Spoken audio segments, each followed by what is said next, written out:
real depth of this saga, what Lee Harvey Oswald was really doing, and how this related to a cancer-causing monkey virus that has been administered to millions of Americans under the guise of a vaccine, making the death of a president in Dallas really just the tip of the iceberg. Well, lucky for us, after decades of having to bite her tongue, Judyth Vary Baker has come forward to share her story of being intimately involved with Lee Harvey Oswald, as well as a secret operation to weaponize cancer, which she details in her 2 books, Me and Lee, How I Came to Know, Love, and Lose Lee Harvey Oswald, and David Ferry, Mafia Pilot, Participant in Anti-Castro Bioweapon Plot, Friend of Lee Harvey Oswald, and Key to the JFK Assassination. I commend her bravery in breaking the silence, and I'm very happy to have her here. Judyth Vary Baker, welcome to the Higherside. Well, I'm happy to be here. Thank you very much. Well, this is a serious treat for me. It's very surreal to talk to someone who has such intimate knowledge of these people and events and was very much involved firsthand. And for people who might be unfamiliar, I know you've talked about this story quite a bit in recent years, but tell us about how you got involved with this cancer weaponization project, which of course brought you to Lee Harvey Oswald as well. Okay, and also I'm hoping that when people read, the book is David Ferry, Mafia Pilot. Briefly wanted to say that a lot of people thought that David Ferry hated Kennedy. I just wanted to, in case we don't get back to it, he actually did express hatred for Kennedy, and the fact that he said Kennedy ought to be shot at a particular meeting of retired military officers in New Orleans right after the Bay of Pigs. Well, they made him get off the stage, but as a matter of fact, he actually changed his mind later, but these men surrounded him and said, you know what, we feel the same way. And you're a talented pilot. You're going from here to all these Texas cities. You can courier information for us faster than the U.S. mail. You know, he's trained pilots for, anti-Castro. We trust you. And then see David Ferry change his mind. He found out who was really responsible for the fiasco of the Bay of Pigs. And he realized that it wasn't Kennedy. And now he was in a position where he didn't dare say, hey, I changed my mind. I like Kennedy, because they're talking about how to kill him. Right. This is one of the ways that Lee Oswald was able to get information. And that's why it helped him to penetrate. So you'll find over 500 pages in the book, David Ferry, Mafia Pilot. It's the only book ever been written about David Ferry. Of course, for people out there who don't know who he might be, Joe Pesci played that character in the film JFK, and he is the first murderer that you see in that film. So I just wanted to say that Lee Oswald knew him. I met Lee by accident. It seemed that way. Actually, we know now that it had to have been set up because they knew I was going to the post office and all that. I was invited to participate in a cancer research project with Dr. Mary Sherman. Dr. Mary Sherman is famous today for different reasons than she was back then. She was a famed oncologist and cancer researcher. Her papers were always being quoted. She was someone that I just admired so much, and she was working with Dr. Alton Oxner in New Orleans. And Oxner had been overseeing what I was doing for quite a while. We have all the newspaper articles and everything showing how the group of Dr. Alton Oxner, Dr. George Moore, and Dr. Harold Deal, they went around testifying about the dangers of cancer if people smoked. And they went together to trials and all that. And they met me and mentored me because I'd given mice cancer in only 7 days. You can read about all the details of that in the book, Me and Lee. Okay, so here I was, invited to New Orleans, and I was so excited, but I was invited 2 weeks early, and my doctors were out of town. Briefly, when I got there, they weren't there, and I had nowhere to go. I didn't want to go back to my parents. If you read the book, you'll see why. But there are special reasons why I was invited. I was invited because, for example, I had worked in Dr. George Moore's own private laboratory at Roswell Park Institute. I also went to seminars there that were run by Dr. Morand. But the main thing I was working with, person I was working with, Dr. Moore. What's important about this is there's a formula called RPMI 1640, and it's still used today.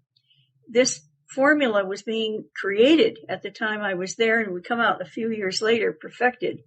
But I had the formula to grow cancer faster than anybody. In the newspapers, you'll see that I was given the order, actually, to start researching on how to make cancer more deadly. the excuse they gave me was that, after all, if we can find out what makes it grow, that'll give us an idea of how to kill it. You see, that's the approach they used. Actually, they were in a process. It started on March 23rd, 1962, to weaponize cancer because the CIA had tried all kinds of ways to kill Fidel Castro, and they had not succeeded. They didn't want the United States to be blamed. Here he smokes cigars like a maniac, one after the other. And being sent to New Orleans and out of Florida and out of sight, out of mind, you might say, I was practically untraceable. In fact, while I was in New Orleans, I was Judy Very, but I married Robert Baker while I was there. When I was kicked out of that program for protesting for the use of prisoners, they were going to be injected as volunteers with this material that had been developed. If it worked, it would kill them. And I'd been told originally they had terminal illnesses. Turned out they were perfectly healthy. They resembled Castro in size, height, and genetic characteristics. At least one of them did. I saw one prisoner, Lee saw another, so we know there had to be at least two. So that's background on that. Now, I arrive in New Orleans and expecting to be working with Dr. Sherman, so excited. And they're on South America. I came 2 weeks early because the University of Florida got out on a schedule different. It was trimester schedule. So there I am, and I only had $42. That's equivalent to about $400 today. That's not an awful lot if you don't know where you're going and they don't want you, nobody's paying your way. I mean, no. Yeah, it was scary. So at the YWCA, they said, well, I'm sorry, you're not on the record yet. I said, but, I was invited. Here's my ticket. The doctor had paid for my ticket to get to New Orleans. Well, you have to wait till they get back. Sorry, lady, And there was nothing there for me. And oh my gosh, well, I decided I'd pay the least I could and moved in to a room that already had 4 girls in it. And there were 2 strippers and a Playboy bunny and a tough waitress, okay? And they're all young girls, but they were already getting kind of brassy and tough because of what they were doing. And I had to pay one of them 25 cents a day so she wouldn't steal my stuff. That she was guarding it, okay? Yeah. So nobody would steal it. Little stripper mob going on. Right. All right. So they were taking me around. I saw strip joints, and I went to the show bar and in the back rooms and watched the girls put pasties on. These are things that were really different from what the experience I'd had with the human body, which was testing for cancer and things like that. So it was shocking. And here I'm waiting for my fiance to come. I didn't want to tell him what I was doing because I was afraid if he knew I was offered a job, not only this job for the summer, which was, I got a stipend for it and all expenses paid and so on. But in the fall, I would be able to enter Tulane Medical School 2 years ahead of time. I was enamored of Robert Baker. He had an IQ of 186, and I think I was more fascinated with that than anything else. The fact that he was fairly good looking guy too, and could play a good game of chess. And I mistook sex for love. People do that. It was so different with Lee Oswald, and that was real love. Anyway, there I am in New Orleans, and Robert said he'd come and marry me, and he didn't ask me. He said, I'm coming, but first I have to clear it with my folks. Well, he hadn't planned to go to New Orleans, so it took him a while to get there. But I told him I was going to stay there all summer, and I didn't want to tell him everything because I was afraid he wouldn't marry me. He still had another semester to go at University of Florida, and he had switched to geology. So I said, look, come to New Orleans. Come on, follow me here. You can get a job here. There are a lot of oil companies, and so on. Check out the schools. It'd be wonderful for you to get your master's here in geology. So I convinced him to come. Well, he was delayed because his parents had no idea, and he didn't want to tell them about me because I came from a Catholic family. I had Hungarian blood in me, and they were very white, and his mother said I was swarthy. I had swarthy skin, Yeah, and even though I have blue eyes, Anyway, she said, look, doesn't even have to wear nylons. Her skin is so swarthy. Yikes. She could have said tanned, How rude.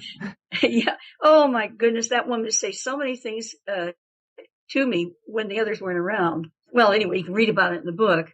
And so he didn't want his parents to know anything about it. So I I even wrote, was only allowed to write one letter to him. And I also put an ad in the paper because he was afraid to call, all this fear, Well, so I was going to the post office all the time to see, because he promised to write every day. Well, dadgummit, he didn't do that. Mm-hmm. And I was angry, and like 3 or 4 days had gone by, and he said he'd write every single day, and just no letter. So obviously people could see that I was visiting there every day. I had gotten a part-time job at Royal Castle, which is a long bus ride way out on Airline Drive in Kenner. But the waitress was leaving that job, and they took me on part-time in the morning until they could find somebody for full-time, And I, of course, wouldn't want to stay. I mean, it's hard to get income.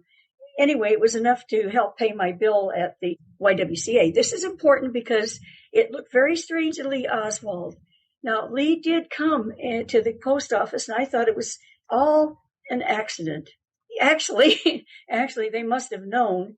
Lee said that later he would tell me that he actually arrived the day before. Now, I'm standing in line here, and I write this one letter, and I put it in an envelope, and I mark it on there.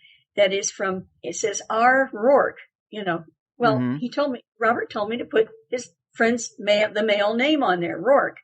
And it was sent to R.A. Baker, okay? Robert A. Baker at Eglin Air Force Base, where his parents were actually erecting some housing for the military out there. So they were getting their mail out there.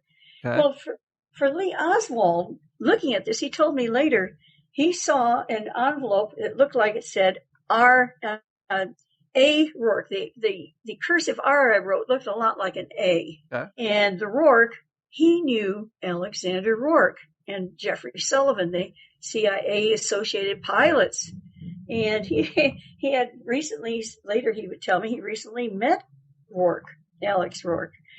Alex would be the pilot who would try to get me to pick me up in the day that Lee Oswald actually crossed over into Mexico, okay, at Laredo there. I was supposed to get on a plane that was going to be flown. I was going to be flown in by Rourke and Sullivan.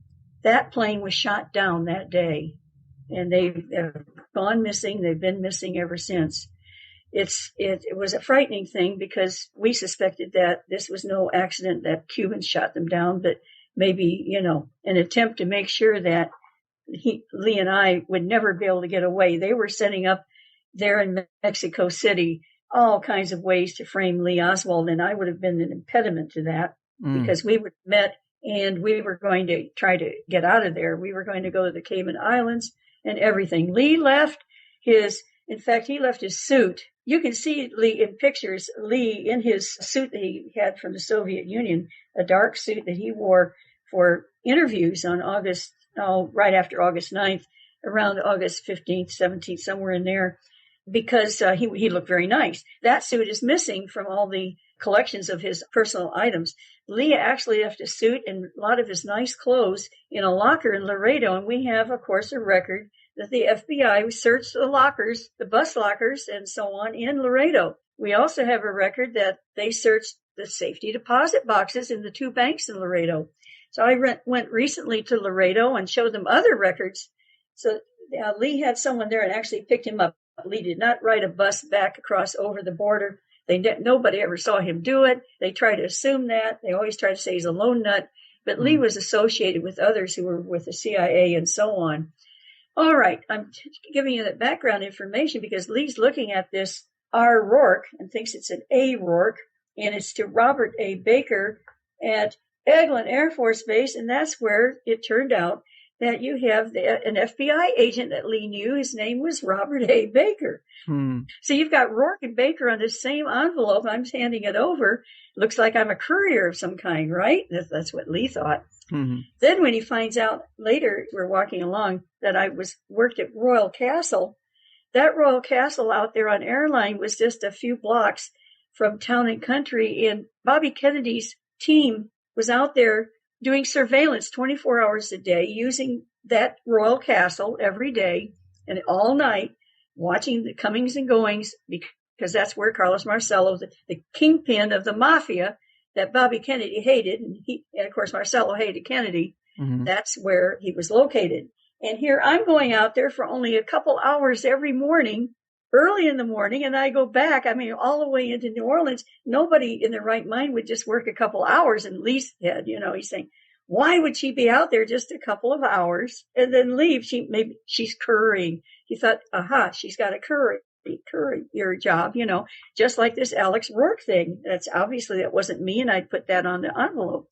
On top of that, I had put this ad in the paper, and I had carried it under my arm around with me for several days and I had circled it and I kissed it with lipstick, and it was in code.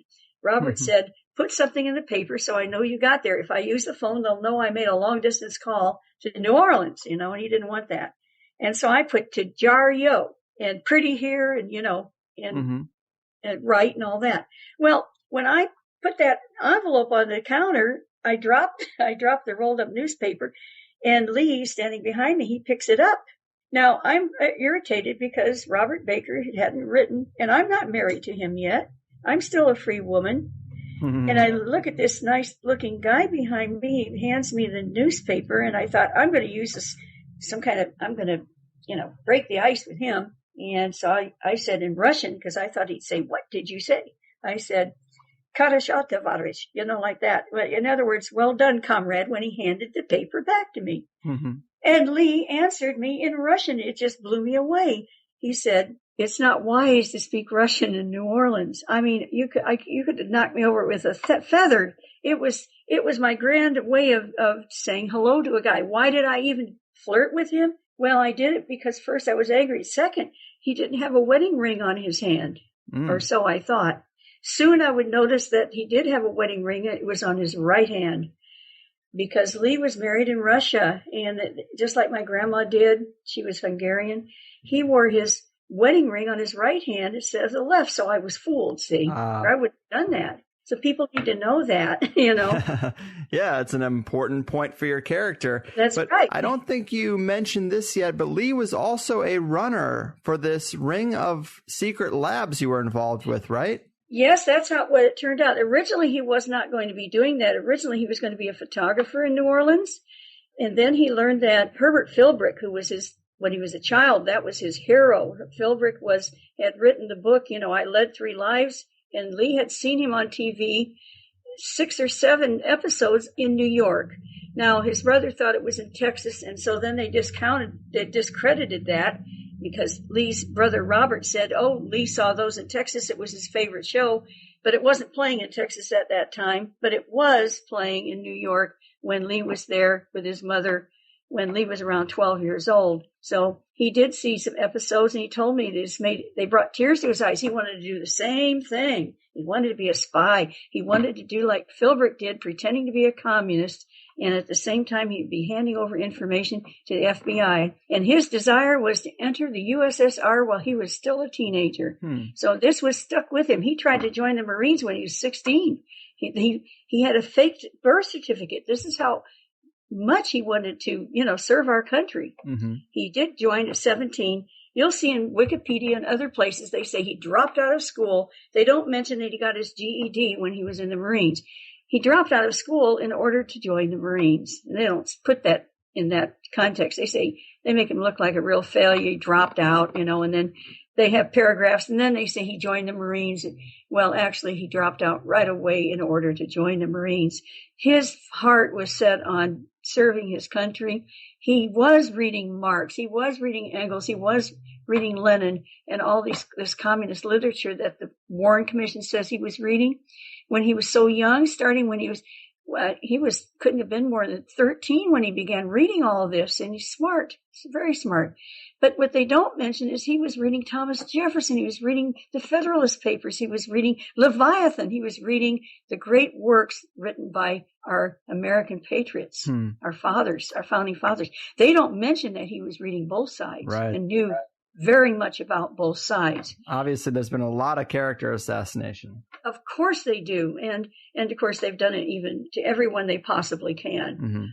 Even to President Kennedy, they're focused on his foibles and his sins so the people don't realize the great the greatness of this president. And fortunately, we have the Devil's Chessboard, that book out there by David Talbot. And we also have JFK and the Unspeakable by James Douglas. These two books really show the courage and the greatness of this president. Mm-hmm. This president had to be murdered, had to be got out of the way, so that a man whose overriding ambition was to become president more than anything in the world, Lyndon Johnson, could come in, try to take his place, even to the point that Lyndon Johnson got himself a rocking chair so he would look like JFK. Man, so I also really wanted to talk to you about the cancer side of things here. You mentioned Alton Ochsner, of course. People might remember him as the doctor who publicly injected his grandkids with a polio vaccine to prove it was safe, and then one died pretty soon after, and the other one contracted polio. Yeah, a week later, his grandson died, and the other one had polio. Right. That taught him a lesson, and he even talked to me about this. You see, he said, look, Judy, you know, we have all kinds of people out there who trust their doctors. Even I trusted my doctors, and I put my children at risk, my grandchildren. And he said, don't you think that Castro trusts his doctors? See, Turned out there were a lot of doctors that pretended to just be his friend. It's not the doctors that had the problem so much as that we could really work with the techs. What a lot of people don't understand is that whereas maybe Castro's doctors were just as loyal as they could possibly be, when the doctor asked for a vial of penicillin, he asked it from a nurse or a tech. They get it out of the refrigerator. Or let's put it this way, even if the doctor goes to the refrigerator and something's labeled, he'll take it out. It was so easy. You see, you can't see cancer cells. You could put them in a liquid that looks just like a dose of penicillin. You'd never know. Mm-hmm. The other thing is that Castro was getting x-rays about once a year. He would get his different shots because he was out a lot in the jungle, had been in the jungles and so on. And they always checked his health. It was important. And he had a DPT shot coming up, I was told, and so on. Well, imagine now if you let's just go to the President of the United States, put him in front of an x-ray to see how he's doing, and all of a sudden, he looks fine, looks just fine. But what do you know, back then, if a tech is in charge of that big x-ray console, and they turn it up, and they then ask so think of it that way, bring down the immune system with a big dose of x-rays, and that was part of it. The other part is messing up one of his blood tests. That is, Castro was going to have some blood withdrawn to see how he's doing. Do you have anemia, so on. And you take a smear and you put it under a microscope, and you know what? If you see cancer cells running around in that blood, imagine you're going to put him under the x-ray again and look if you find any tumors, right? Mm-hmm. Well, it'd be easy to contaminate a slide with cancer cells. A tech could do it again. And if you're going to set him in front of x-rays again, and there's another tech that has really zapped up, then he's going to get sick. He's going to feel badly. Then they're going to give him maybe penicillin. They're going to try and make him feel better. So we had this kind of arrangement worked out. Why did we have this kind of cooperation? It wasn't necessarily because they hated Castro because of what he was doing, because a lot of people, Cuba, liked what Castro was doing. But as a matter of fact, Castro had changed the whole medical system around. They weren't making a lot of money anymore, all right? They were on salaries, and they were being sent out to help the peasants. And the other thing that was going on is instead of being sent to Ochsner and others, like to Mayo Clinic or whatever for training, but Ochsner got a lot of them. These young Cubans were being sent to the USSR, and they felt they were getting inferior training. And, of course, they could never become famous doctors like Dr. Ochsner. So you had a whole bunch of young doctors or those working as techs who wanted to become doctors who were very dissatisfied with the fact that they weren't going to become rich. Mm-hmm. Yeah, and it's a massive story, but obviously there were several different methods discussed to get Castro, and obviously in the end we know that didn't happen. But wait, I feel like we were so naive. Now remember, Lee was only 23. I was 19 when I met him, and we believed our leaders. We believed Ochsner. We believed these eminent doctors. But when Lee was supposed to take that bioweapon all the way to Mexico City and hand it off, if you think about it, would we really risk handing over a biological weapon to a Cuban All right. Bottom line, we were fooled, but it brought Lee Oswald into Mexico City, and they were able to frame him there. And we have fake telephone calls to Kostakov, a USSR assassin. We have all kinds of shenanigans going on to make Lee Oswald look like he really wanted to go to Cuba more than anything in the world. Well, in the end, he did try to get in. Mm-hmm. He hoped that he could get this material in himself, but there was a shelf life on it. You know, after a few days, you have to change the fluid. Lee knew how to do that and make one change to get new fluid into this cancer soup, you know. Mm-hmm. But the problem that you then faced is how you can't live in a thermos, glass line thermos like a big test tube. Can't live in there forever. Now, so Lee, after a few days, he has a 2 weeks visa, and here he's trying arduously to get into Cuba, but all of a sudden he gives up. And he's only been a few days, and he returns. Well, he was ordered to return. But all of a sudden, Lee Oswald never talks about Cuba again. He never tries to go to Cuba again. His birthday comes, and there's some indication that he actually got the transit visa at that time. He ignores it. He doesn't even think about going to Cuba again. Why? The project had been canceled. The project was over. So they told him he could go back around Christmas time. He could return to Mexico City. Lee wanted us to go to university. By then, we knew we were under lots of suspicion. We planned to kind of just hide. We had all kinds of things. You can read about all our plans and what we intended to do. Now, what's interesting, I think, to the people here is that they need to know that Lee Oswald was a very brave man. And because of David Ferry, who had gotten this information that I talked about in the beginning, Lee was able to penetrate some of the groups that were in Dallas. They had told him, as I said, that he could return around Christmas.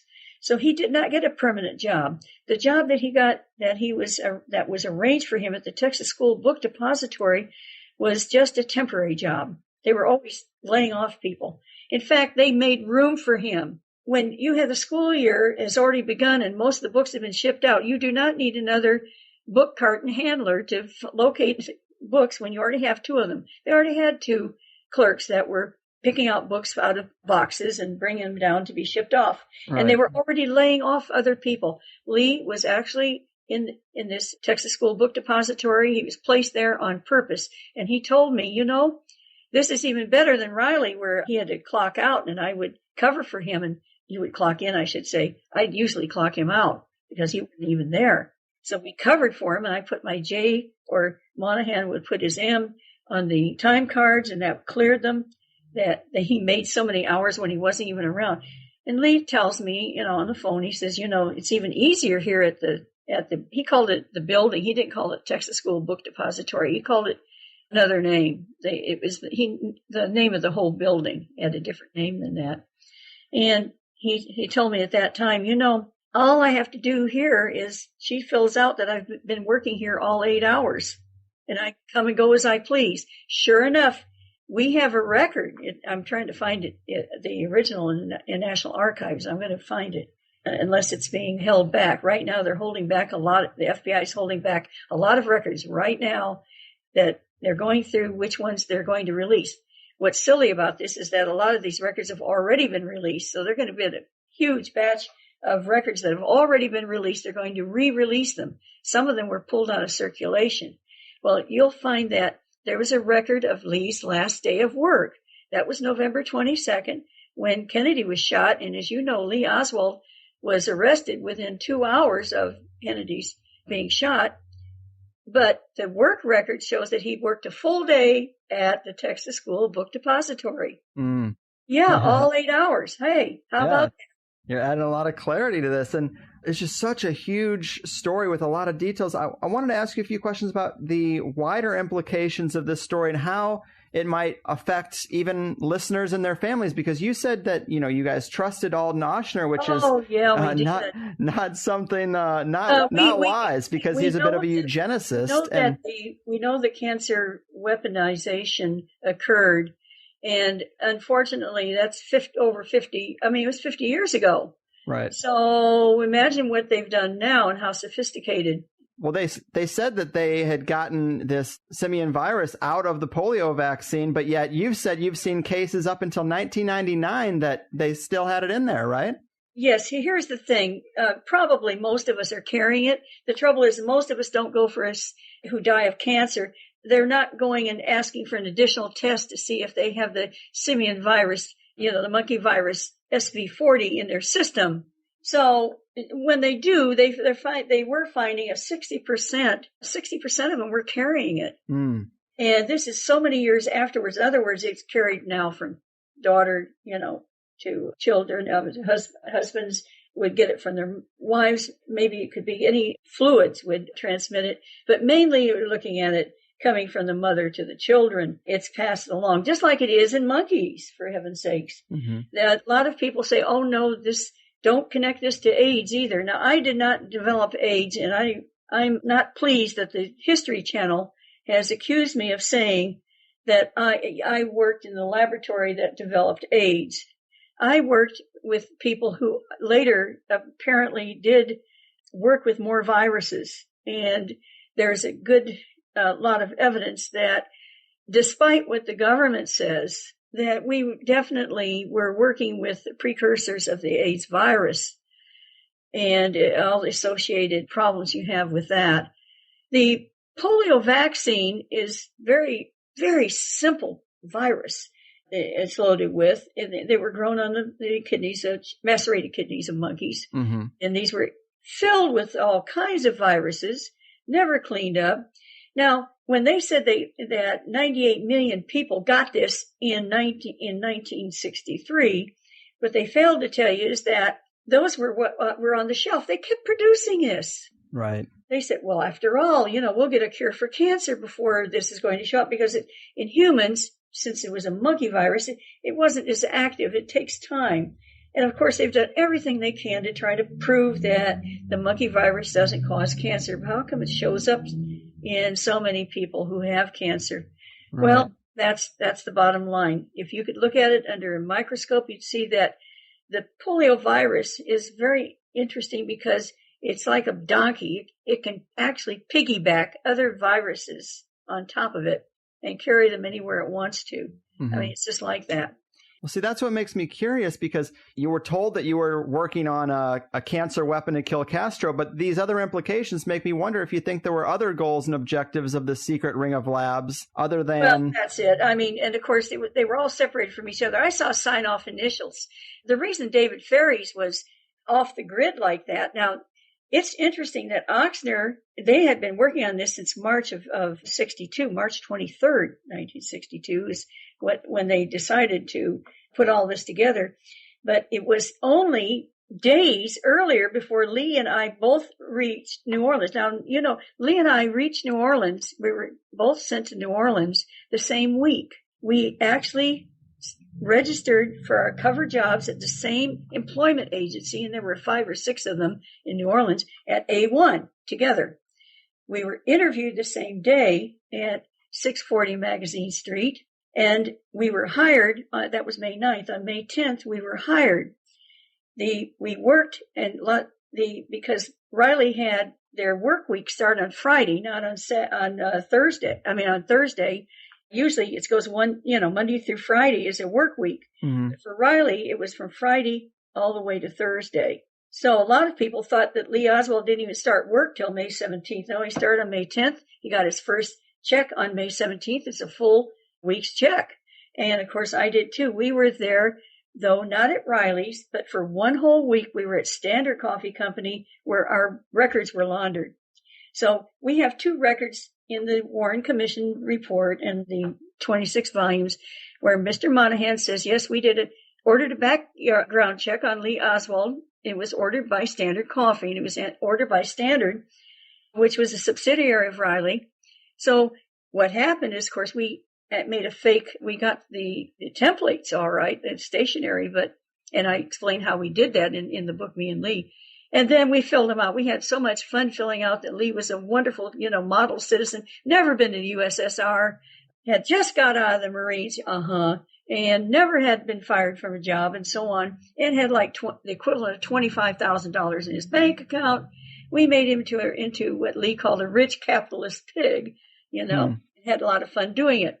Well, we did that, and I learned to type better because I was dreadful typist. I was slow. I was pretty accurate, but I was so slow.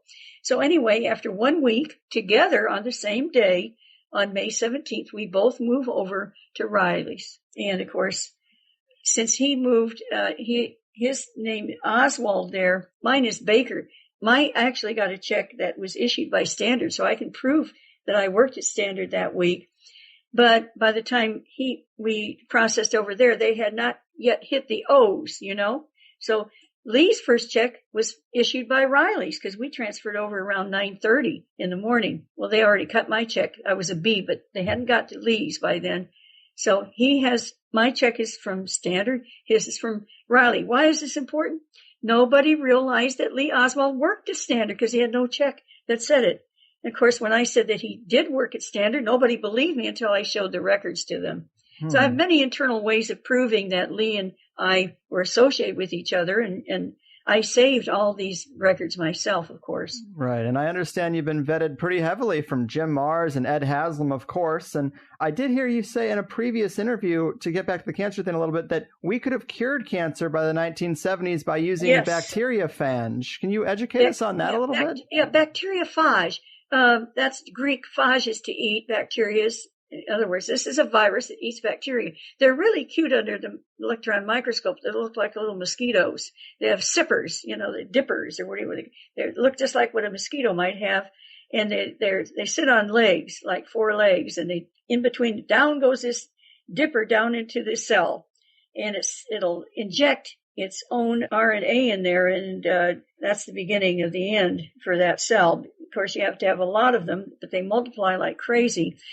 What's interesting about bacteriophages is they're easily manipulated and modified to the extent that you really can't patent a bacteriophage because someone else could make a slight improvement and they would patent it too, you see, and it's very easy to do and cheap. Bacteriophage, in fact, is the cheapest way probably there is to cure cancer besides the forbidden drugs, which I'm not going to talk about right now, but please think about Oregon. All right. All right. Seriously, if I had cancer, I would move to Oregon, or I'd go to Australia where they allow it. All right. Or I'd go to the Netherlands, but we're talking about bacteriophage being too cheap to modify. Therefore, Big Pharma is not going to do it because they can't make enough money.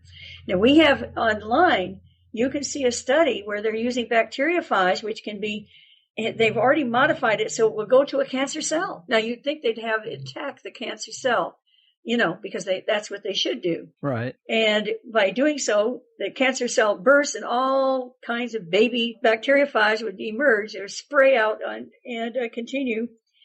Well, the lovely thing is that when they can't find any more cancer cells, they go latent. That is, they don't keep multiplying on nothing. Mm-hmm. Well, you would want to ask yourself, why in the world aren't we using this? Well, they've found a way to make money on the cheap bacteriophage they've taught these, I call it teaching, but you understand what I'm saying. Indoctrinating. That's right. They can be selected to want to eat a certain particular type of cell. And of course you can modify them genetically very quickly. So there you have this bacteriophage, and it's modified. They have it modified so it'll go to cancer cells. And what have they done? They've piggybacked it with chemotherapy units on the nanoscale. That is expensive, and that is what they are doing. But we don't need that, but it's just another sad litany. We have these I call them cancer treatment palaces. They're cancer palaces. You look at the money they've poured into these huge buildings, and you ask yourself, when you could have a small clinic, we have dozens of different ways that cancer could be cured, depending on the cancer. Now, some of them are incurable, but there are other ways to get around that. It's just pitiful that we are still in a medieval stage where we're cutting them, burning them, and poisoning them. Mm-hmm. That's people. It was very sad. A lot of people write to me. One person recently wrote, his mother has died of it, his father has died of it, his brother has died of it, his sister has it, and he's got it. and they can't see that this is genetically linked. You do not want to, the government and others, they don't want you to know that some of these cancers are actually contagious. Right. And well, I've learned a lot about cancer in the industry from listening to your previous interviews and your writing. And obviously we've established they want us to stay sick and on the chemo payroll. But an aspect of this that really opened my eyes that you've talked about is biopsies. Can you talk to us about how they make the problem worse? Yeah, I prefer thermograms, not mammograms, or x-rays, but you can use a thermogram and you can see hot spots. Now, cancer develops hot spots because they're multiplying so quickly, and they need a lot of blood supply. They kind of carry in as much blood as they can. They create an acid environment. By the way, people think that they need to go on an anti-acid diet. And the cancer is going to make acid. That's what they do. Okay, they make their own acid, no matter what kind of diet you're on. What you want to have is a good, rounded diet with fresh fruits and vegetables and get your we could talk about the various supplements that can help you. Mm-hmm. But let's look again at what you were talking about. And would you repeat the question so I do not want to? What about biopsies makes cancer worse? Because there are different aspects that we could talk about. For example, even lots of x-rays, like mammograms, though, can do so much harm to the tissues. And I'm just urge people, please choose the mammogram, not the mammogram, but the thermogram. A friend of mine who did this, they found a cancer in her neck because the thermogram will scan parts of your body that besides your breasts, and it saved her life. It never would have been detected on her neck, with the mammogram. All right. Similarly, the idea is you punch a hole. When you have to go and get a biopsy made, you have to take a needle and you insert it. When you do this, you're making an opening to the outside of the body, of course. You're punching an opening in. And even though it's microscopic, it looks like to us, when you look at it under a microscope, it's a big hole that's been punched in. And of course, viruses and everything can enter. So there's always the risk of infection. But here's what happens. It touches the cancer and it penetrates into the cancer. It's pulled out again. All right. It sucks out some of this, or you cut some of it out, you clip it out. And that's what they usually do. Huh. All right. When you clip it out, remember you have then a raw hole there. And that hole, cells are very small. Most cells in the body are very small. You withdraw this item that you have inserted, and with it, you're going to pull who knows how many cancer cells out with it. You see what I'm saying? Right. But yet with the tiny prostate gland, I know someone who had 10 biopsies done on his prostate before they finally decided, he's got cancer. I told this man, don't do the biopsy. Please just get it out. Do your exercises, your pelvic exercises, so you won't have to wear diapers and be embarrassed, and get yourself a doctor who knows what he's doing and get it out, because you'll live. Now, my former husband, Robert Baker, was diagnosed with prostatitis, and I said to him at that time, we weren't very friendly terms. His wife really doesn't like me. Oh, right. Yeah. That's the way it is sometimes. He still writes on Facebook and things that are, anyway, let's don't go there. The point is that he did not listen to me. He said, I don't want to lose my sexual function when I said, get it out. Instead, he kept it. He got the usual seeds, the radiation that's supposed to knock it out, and so on. Finally, he was on chemotherapy. Finally, they're giving him female hormones, trying to stop this scourge going through his body. He dies in agony after all their chemo, after all their radiation, after everything of bone cancer, and that is such a painful way to go. Right, that's so sad. They're poking tumors, trying to release cancer so they can treat it, and you're paying them for that privilege. But they're ignorant, really. They want the biopsy so they can see it under the microscope for several reasons, like, we better not take something out and then find out it's not cancer so they could sue us, They've got all these excuses, Yeah, I mean, they can claim ignorance to a degree, but when you find out that the simian virus was in the polio vaccine for decades longer than they said, I mean, I wonder, what's an accident and what's a carefully controlled campaign against the people of the country? Oh, there are so many. If you go and look at the recalls on most of them are for recalls on bags that are that have dirtied up, or they're contaminated, and they're putting blood into the bags or something like that. But every once in a while you run into one of the vaccines that is so dirty that they have to recall it. They don't like you to know about that, but you can find it online. Right. Yeah. I mean, you're risk taking so much just fooling around with these vaccines. You're supposed to be some kind of nut if you believe that you shouldn't take every vaccination that the doctor asks you to take. Mm-hmm. I want to tell you that veterinarian, you may have heard this from a talk I've had given before, but a veterinarian with a classy dog, pedigree dog, their puppies, mm-hmm. they give them a test to see how the mother's antibodies are doing, because they do not want to give them a vaccination too soon, because it can cause all kinds of damages. Mm-hmm. But we don't give our own human children these tests. So you have a child that's drinking from its mother's breast milk, okay, getting all kinds of all the kind of antibodies they need, but they're going to go and throw vaccinations on them at birth. It's called insulting the system when you give them an overburden of something. It's called an insult. We insult the baby's immune system, which is just barely getting started, with a barrage of challenges. And here they're drinking their mother's milk. The mother is supplying the antibodies that will help kill this stuff off.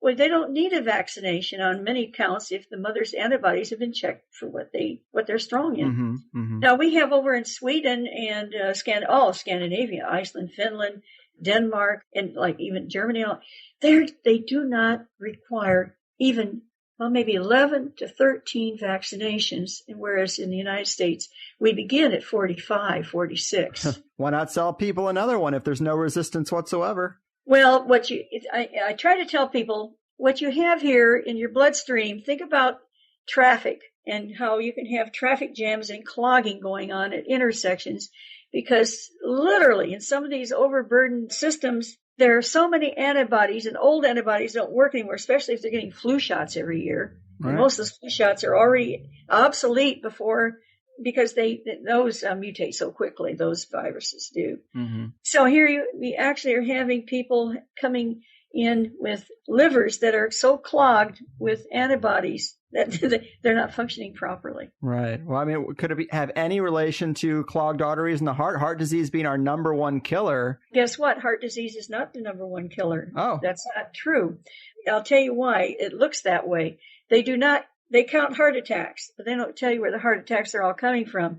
A significant percentage, I say significant when otherwise it's 50-50, whether heart disease and cardiovascular problems, are killing people more than cancers, because a lot of people die from heart attacks from chemotherapy and cancer, and they count that as heart attacks. So it's very related. Yeah. So when you add those in, it's a 50-50 throw, and cancer comes slightly ahead. Well, they love to fudge data. We know that. Well, here's another way, and people need to understand. You've heard about 5-year survival rate, right? Mm-hmm. Right. Sounds good, right? Well, what about 5 years and 1 day and the guy dies of cancer? They include him because he's still alive, but the next day he dies. But he's included in that statistic. Worse, it used to be when I was in school as a kid, it was 5 years cancer-free. They don't say that anymore. So now by mixing this 5 years cancer-free with 5 year survival, it makes it look like, hey, some of these cancers are they're either level, or they're actually some of the breast cancers, and especially childhood leukemias. And the reason those work so well, first, early detection helps a little, but what really we're looking at is anytime you have anything where you can treat it through the bloodstream directly, leukemia will immediately, some of those chemotherapeutic actions will work because you're working with the blood directly, not in tissues and bone and so on. Mm-hmm. Now, I had a friend, his name was Ed Sherry, and we called him Tree Frog, and he gave us all kinds of wonderful information about the Kennedy assassination. He was very good to me and often told me who my enemies were because he was friends with them. Huh. But Ed had bladder cancer. Those doctors never told him that he should never lie down and put his legs up above, his midriff. Never do it, because if you have bladder cancer, you can go and the cancer cells can actually leak up into the kidneys. Mm. So you keep your legs down that way. And of course, you should drink lots of fluid and evacuate your bladder as often as you possibly can. And if I were a doctor treating someone like that, I would throw vitamin C and everything else right up into the bladder. I'd work on it from the inside out. Poor thing. Here, what happened is they said he was going to die in like 3 months. And I asked him what he was doing. And anyway, he went on this very special diet. And it included all your bright colored berries and so on, but mostly the brightly colored vegetables. Anything orange or purple or dark green, all these are good for you. He cut back on pork. Interestingly enough, Denmark has the highest cancer death rate in the world, and they eat more pork than anybody else, and candy. And when you contrast that with the over in Muslim countries where they're not allowed to eat pork, but they're eating camel and all kinds of different foods over there, that I say, well, they drink camel milk, they're eating camel meat and so on, and lots of lamb, red meats. They're not getting cancer. And that was also true of your many primitive tribes that were eating just nothing but meat. Right. So it's not exactly the meat itself. It is the sugar and the conversions to sugar. Potatoes, for example, would convert right in your mouth, start converting. Your own saliva starts converting it into sugar. You can also look at the patterns of the diets of the Apaches and how it changed over time as an indicator, as some good data. Absolutely. And of course, I worked with the Apaches. I taught on an Indian reservation out there on the White Mountain. And what those poor people have gone through. I love them. They are wonderful people, but a lot of them weigh 300 or 400 pounds. They have been forced to stay in one place and to focus on a diet that's very heavy in corn, tortillas, and so on. And unfortunately for them, they have a diabetes epidemic because of it.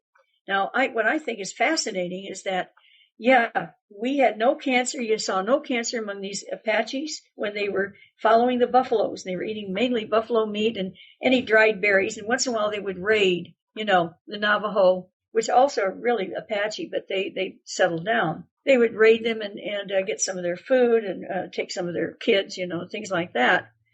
Well, they were healthy and strong, but now that they're on reservations, they're fat, and frankly, they're ill. They're sick. It's sad to see. Mm-hmm. So it's not necessarily a diet that avoids meat completely, although with our modern diets and with whatever they're putting in cattle's mouths, probably you should really reduce your red meat too, and watch out if your chicken has hormones in it or whatever. Don't eat it. Stay away from sugar more than anything, and stay away from too much fruit, because fruit sugar, fructose, is the problem. Mm-hmm. Now, something interesting in our country, we have like almost all your sweeteners now, they're based on corn syrup solids, corn syrup and high fructose syrups. All of these they'll give you a good case of diabetes if you're a kid. Mm-hmm. And even sugar itself is better off because there's some fructose in it and all that. It's not all sucrose. But even white sugar is better than this corn syrup junk. Right. And it's dangerous. That's all for our people are on a poor diet. When you can spend $5 and fill your stomach, and it's all dangerous for you, and you get fat, you're going to get, mm-hmm. That's all we've got. And that was one of my questions for you, because as I understand it, if you have this SV40 virus, it mutates into cancer in about 1 in 200 people. Are these things the factors and triggers that determine who that 1 out of 200 is going to be? Or are we just screwed if the damage is already done if we have man, there are so many ways you can trigger. Stress, for example. Americans are among the highest stressed people, and they work harder than almost anybody else. We've almost doubled our production rates. We haven't given the people the money. What makes me almost laugh is I know so many people, they don't dare take their vacations. It's on paper that they have 2 weeks. They don't dare take it. Right. Or, and the other thing is on paper, they're paid maybe time and a half, but they make them work overtime without putting it on the paper, Mm-hmm, mm-hmm. And if they don't do it, they'll be fired.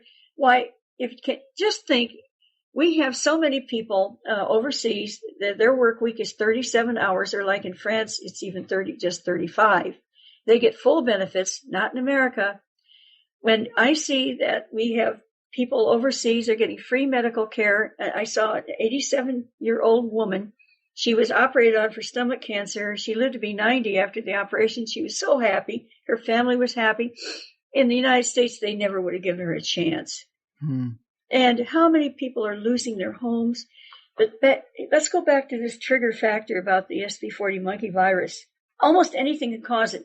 I have to go through TSA and get these x-rays, but then I'm also on a plane.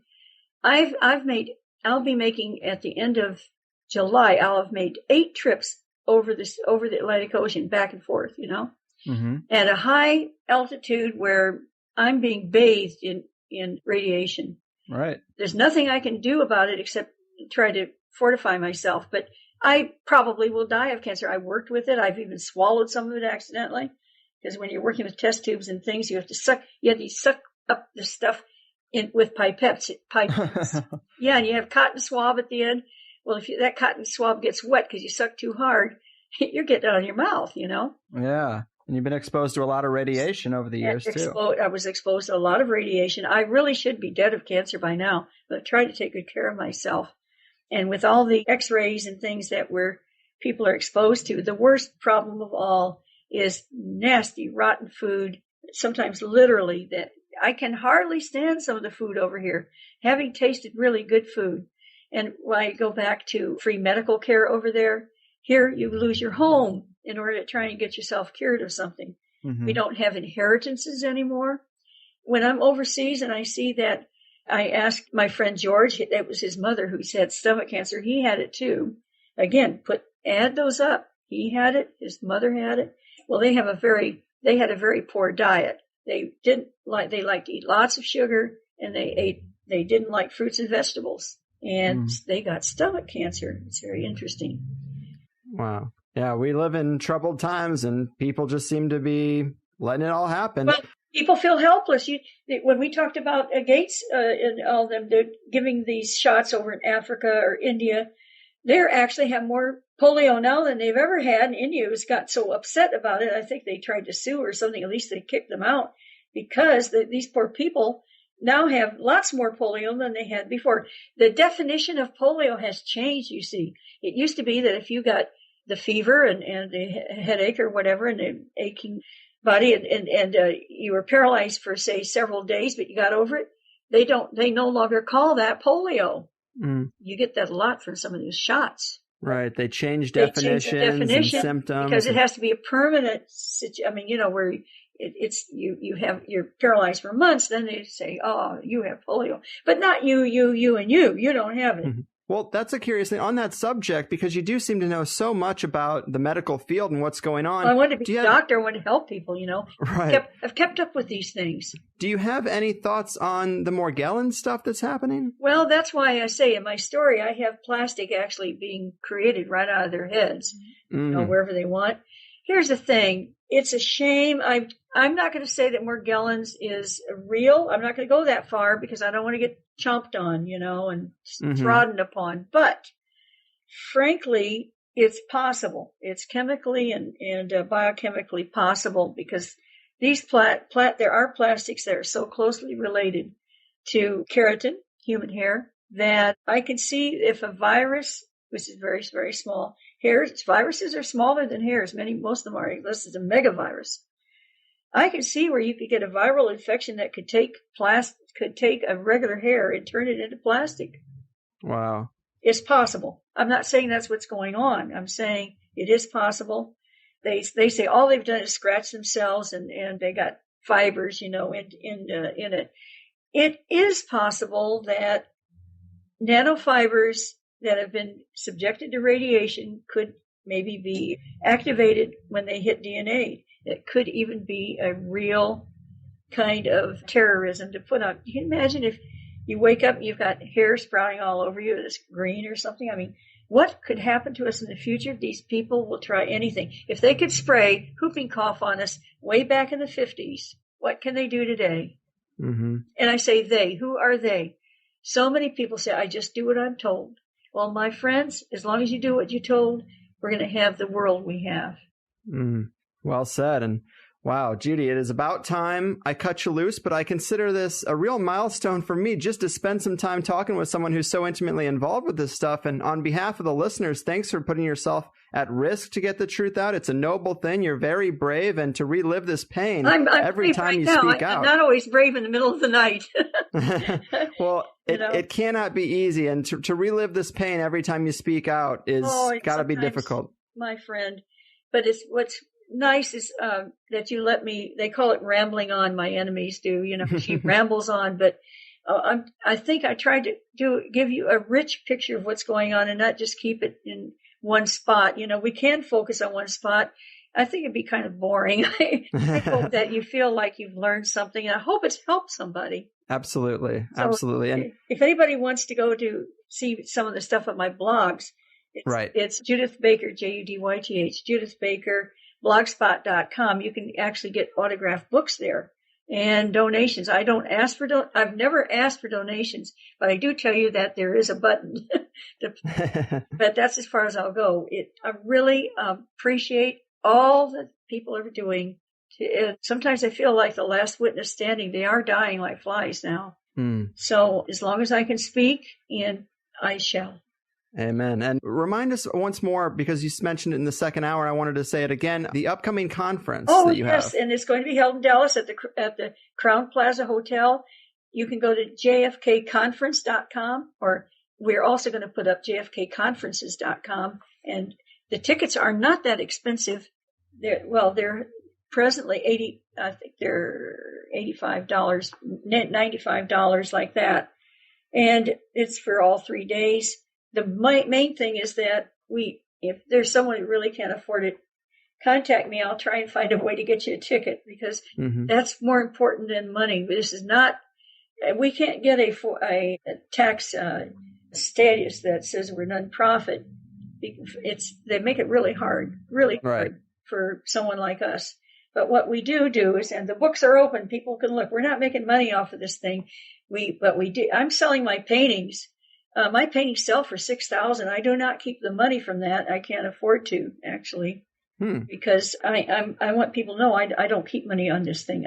This story has never been for sale, so it goes straight into the conference. So that's how a lot of it's being actually financed. But there are people who have really stuck their necks out here and helped finance it. These conferences are not cheap, but we have probably the best one in the world on this subject. Right on. And we're going to have another. Because of all that's going on, we're going to have one in Washington, D.C. We almost had one in Europe, but the legalities are kind of complicated. We probably will have one next year also in Mexico City. Looking that way, these people are really excited. They love Kennedy, and they haven't been told the truth. They really want to know it, even if they have to hear it through translators. Right on. A lot of stuff happening for sure. Take down the tippet sign. I'm not saying take down the tippet sign, but that's what I hear some people saying, all right? I'll say it. Yeah, take that tippet sign down. We've got to do something here to start turning it around. How dare the city of Dallas be the judge and jury of Lee Oswald? Great. Well, hey, Judy, it's been a real pleasure getting to know you and talking to you. Well, thank you, Greg. Absolutely. Absolutely. Keep fighting the good fight, and do take care of yourself out there. It's dangerous. Join me on Facebook, and that's where I can help people, and it makes me really happy. I always tell them I have to, be sure to see your doctor, get the information from the doctor. Don't just believe me or all that. But I do hope that I can help people, and in some way, at least, even though I couldn't go ahead and cure cancer like I hoped, or even be a doctor, I have been able to help some people, and that helps. Well, that dries some of my tears. Well, you're definitely making a difference in more ways than one. Thanks again. All right, and thank all of you. Just thank you so much for everybody. I'm just so grateful. Perfect. Bye-bye, Greg.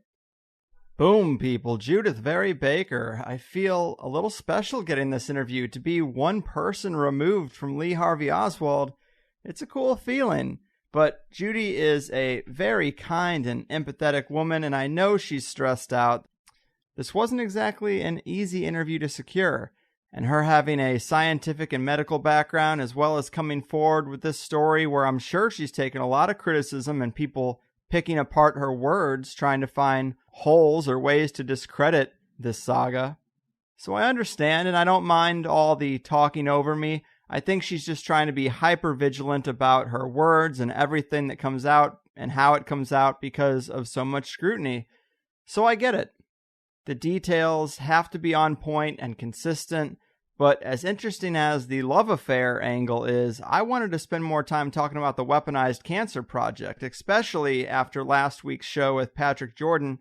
I mean, the Weaponized Cancer Project and the polio vaccine connection is something that affects all of us way more than a love affair with Lee Harvey Oswald, as interesting as it is. Also, if you're trying to get a feel for her truthfulness and legitimacy, I think that's easier to feel out when talking about something like the medical establishment, and she definitely seems to know her stuff. Do check out Me and Lee if you need any more evidence to go on, because she throws a whole lot in there. But I thought it was a great show. I've been pretty preoccupied with the medical and nutritional conspiracies lately. Not that I have a lot of other ones planned in this realm, but it's probably my biggest area of struggle personally. Eating right and avoiding the barrage of processed foods and eating a diet more geared for just health in general and exercise. Of course, it's all easier said than done, but if you look at the 3 pillars of happiness, typically being your romantic life, your financial life, and your health. I'm with someone I love, doing a job I love, but that 3rd pillar is sort of in shambles, and we should always focus on bringing our weaknesses up to the level of our strengths rather than just writing them off as, well, I just don't do good in that area. Screw that. I mean, everybody's capable of being in great health. Everyone can have a 6-pack if they want one. Just do the work. Try it out. But because of all that, I like the medical and nutritional topics we've kind of gotten into lately, and the cancer conversation always leads to one about health and nutrition. So we got a little bit of it today. Of course, if you like the first hour, sign up for Plus, support the show that you love, I work hard on, and you've been listening to for free for a long time. $5, hear the whole thing. In today's Plus show, some of the big things we got into were how the use of antibiotics has decreased the cleanliness standards in hospitals and how ultraviolet lights in hospitals could improve sanitation and probably save a lot of lives, if that was the goal. And we got into some details about Lee's widow, Marina Oswald, the couple's marriage, and why Marina won't speak out on her husband's behalf. I was really curious to ask Judy, who's been very public about her affair with Lee, if she's ever spoken with Lee's wife or family. She's still alive, so I was curious, but it is a bit awkward, and we did get into that. We also talked about what some of Judy's critics have said about her work, lies they've told, her rebuttals and explanations, and the danger she's been in. We also got into the Ted Cruz thing, insights into the relationship to Ted Cruz's father, Raphael, who was in Dallas at the time of the JFK assassination. We talked about why he was there, how suspicious it is that someone connected to such a deep project and propaganda would then have a son who is one of the selected few who gets to maybe be a presidential nominee. And I was also surprised this story kind of hit the mainstream a little bit after talking to Ed Haslam about it. Trump wasn't wrong on this one. I think he's the guy who brought it up and put it out in the media, and then they quickly buried it. And Judy had more to add on that topic. So, all good stuff. I'm really happy with the roster for the next 8 shows or so. Half of them are already recorded. I think you're going to be pretty impressed. But that's it for me, and I guess I'll see you soon with the 5th show of June. Your move, orchestrators of the chemo-industrial complex, the cancer cure cover-up, and bioweapon wielders of the power pyramid. Your fucking move. No one knows what it's like to be the bad man, to be the sad man behind blue eyes. And no one knows what it's like to be hated, to be faded, to telling only lies. But my dreams aren't as empty as my conscience seems to be. I have hours only lonely, since they exposed me on THC.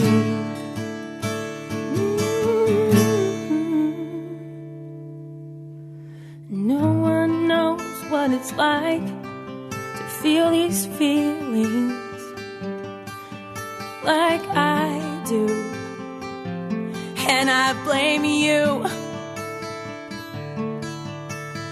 No one bites back as hard on their anger.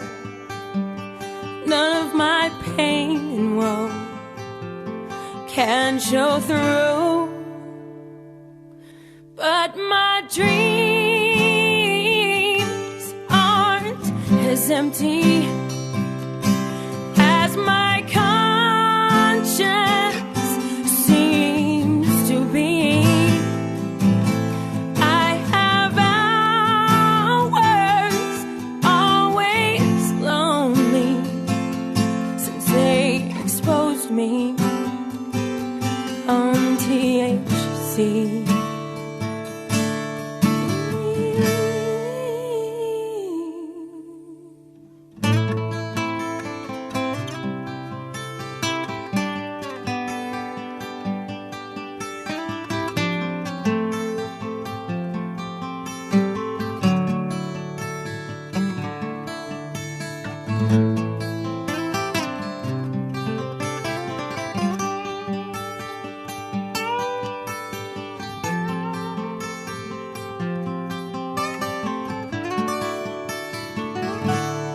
But my dreams aren't as empty as my conscience seems to be. I have hours always lonely since they exposed me on THC.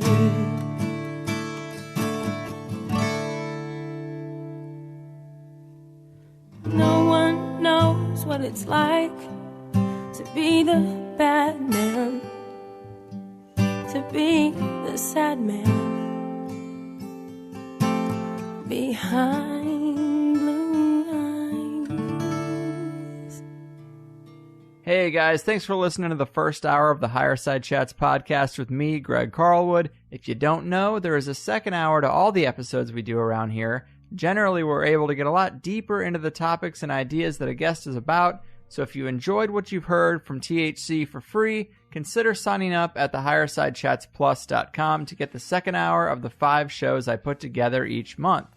I never really wanted to be a paid subscriber podcast, but I really hate the idea of spending airtime promoting some product that's completely unrelated and telling you the best way to support the show is to buy an audiobook or new underwear by mail or something crazy like that. So instead, if you like the show, double your time with it for $5 a month and let's cut out all the other shit. It's half the price of a movie ticket and you get at least an extra 5 hours of show a month. Collectively, it keeps us stable and it frees me from wasting your time with anything but the show you came to listen to.